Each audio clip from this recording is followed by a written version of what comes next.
Hello everyone, welcome to Story Vault YouTube channel. Hope you enjoy the video. Story 1. Okay, so, this one still gives me chills just thinking about it. I will say that, to a point, I believe in paranormal stuff. I have had too many creepy and unexplained things that I can confirm with others happen. However, I try to be very skeptical and always try to find the most reasonable explanations. This happened about 25 years ago. I was 7 or 8 years old. I was laying in the top bunk of the bunk bed I shared with my twin brother.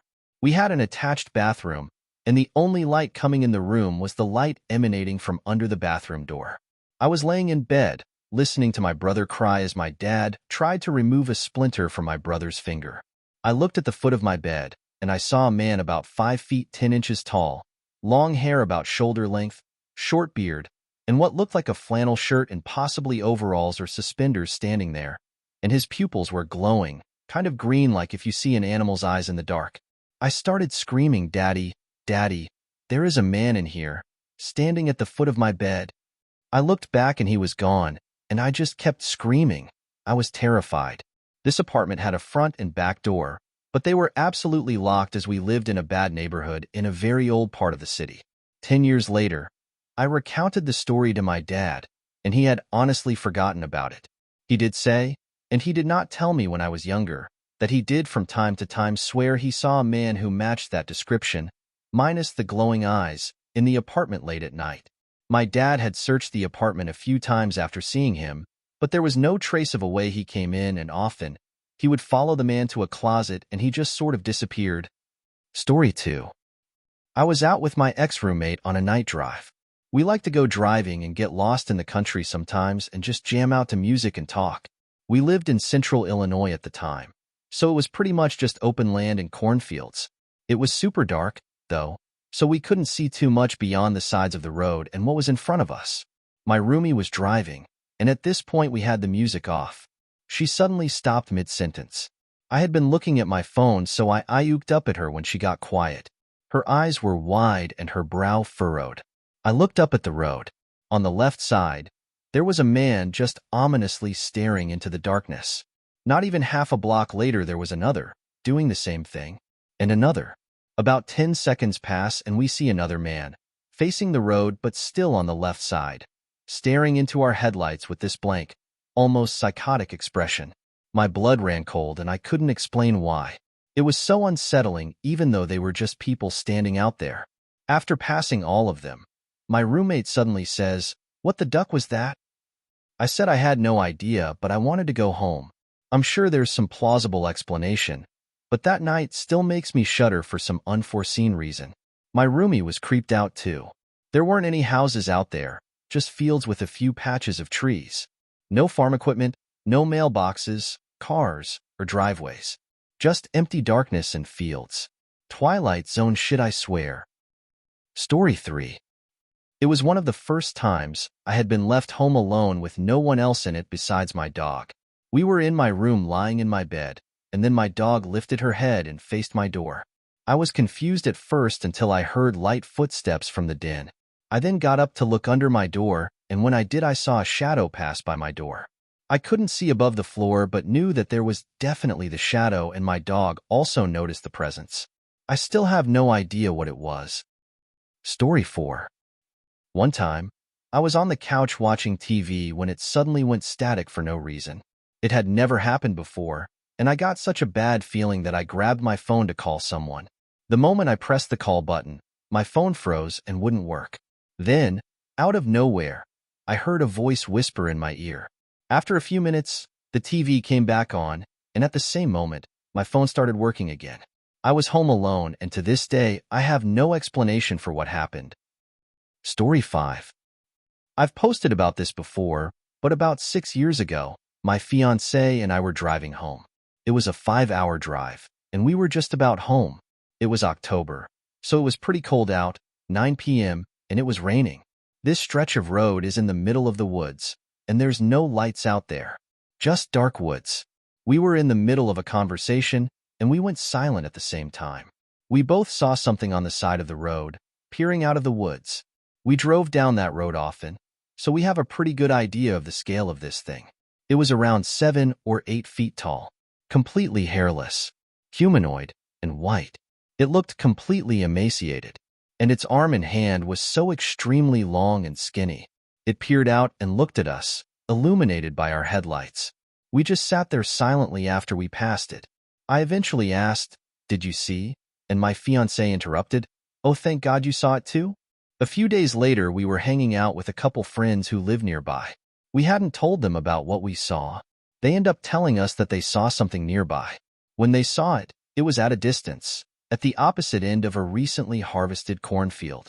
They said it galloped on all fours, almost like a baboon, completely hairless, nude, emaciated, and impossibly tall and lanky. Several years passed, and I made a post on Facebook about it. Another friend messaged me, saying her mom and sister saw one on the side of a road, on the outskirts of this same town. I did some research and found that about 20 minutes away, someone described seeing the same thing and posted about it online. Apparently they're seen fairly often, and people have started calling them crawlers. And it sucks because I can't expect anyone to believe it. If someone came up to me and said all of this, I probably wouldn't believe it. But we saw it clear as day. In fact, my fiancé grew up in a house in the woods outside this town, and he thinks he saw one when he was a kid. And I believe him because one time we camped outside that house, when nobody was living there. In the woods, we heard a baby crying. There's no way a baby would be in those woods. Comments. Were you in mountain lion territory? Babies crying can be mountain lions, which does not remotely explain any of the rest of that. Regarding the baby crying, it could very well be feral house cats. I've been woken up loads of times by a sound I was absolutely convinced was a baby crying. Really, proper crying. I asked a neighbor if their twin girls were okay last night because they sounded really upset. She said the kids are fine and it's cats. Skip a week or two, I hear the sound again. Look out the window and two street cats were standing still. One had the other cornered. It was that cat making the baby crying noise. Not disputing the rest though. There's far more mysterious things we don't see. Story 6. My partner and I had some guy decide he was going to try to intentionally ram our car in a parking lot. We thankfully escaped unharmed after a terrifying chase, but we never figured out why he zeroed in on us. We were just minding our own business, trying to leave the lot. We still occasionally rehash it years later, but it makes no sense at all. Story 7. This wasn't scary, but it is unexplained. My first husband and I were separated at the time. I dreamed one night he arrived at our home and knocked on the door. When I opened the door, he looked extremely tired and a sunken version of himself. Even though he didn't say it, he was asking forgiveness with his eyes. Of course, I forgave him and welcomed him inside. Our favorite thing to do was to lay in bed and talk for hours, so we laid in the bed and began our conversation about nonsense stuff. As we were talking, the window at the foot of our bed was glowing a bright, warm light, not blinding but comforting. As we continued to talk, the light became brighter and brighter until it engulfed us both in its warmth. I woke up and couldn't get back to sleep. About an hour later, my husband's mother called me hysterical and told me that my husband had been murdered an hour before. I realized then that he had come to see me to ask for forgiveness before he passed over. He was a drug addict and hid it from me for years, which caused our separation. He was in a bad location, and a person there took his life. But I take comfort knowing I was with him when he passed. Story 8. I was watching a video on the Costa Concordia cruise ship disaster that happened back in 2012. IRC, around 30+ people died during the incident. I get a phone call on a landline phone, listed as K Concordia. I pick it up and say hello, and I hear a woman gasp and then the phone call ends. Thought nothing of it the day it happened, but I later realized how unnerving it was. Story 9. So I grew up during the satanic panic of the 80s and was raised in a Baptist home where the devil was hiding around every corner to get you. Stories, some of them true, about pentagrams in newly developed cul-de-sacs and animal sacrifices, children's kidnappings, the white van, etc. were very common. I had a couple of odd experiences growing up that I couldn't explain, but always thought it was my imagination. I am now agnostic as I believe most religions share the same "don't be an asshole" teachings about being a good person. I do feel like there is darkness in the world that can't always be explained.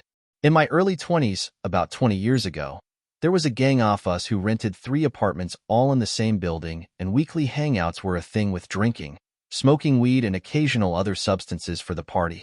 We all got to know each other really well, and after about a year and a half, we were all chilling upstairs in the top floor apartment. It was midday on a Saturday, and it was too early for getting into the smoking and drinking, and we were just chilling playing some original Nintendo Super Marios and PS1 games. One of the ladies was getting bored and asked if we wanted to play the Ouija board that was on the bookshelf. We all said why not and gathered around the coffee table. We played for a while, asking all of the dumb shit about what our parents are doing, what their name was, how old they were, etc., etc. One of us asked if the demons were real, and they responded yes. He then asked for them to prove it in a way that we could understand. Suddenly, the entire house shook violently, like an 18-wheeler ran into the side of the building over and over. Bang, bang, bang, bang. It went on for a couple of minutes, and all of us were freaking the fuck out. We immediately put everything away and went outside. I have never been as sober as we were in that moment, like reality had been peeled back for the first time. We checked with one of the guys in the bottom floor apartment, and they hadn't heard a thing. I don't know if it was a group delusion or if it was real. I will say I have never touched another Ouija board again. To this day, I can't reconcile my understanding of the world with those events. So, that's the end of the video. Hit the like button and subscribe. Have a good day and see you in the next video.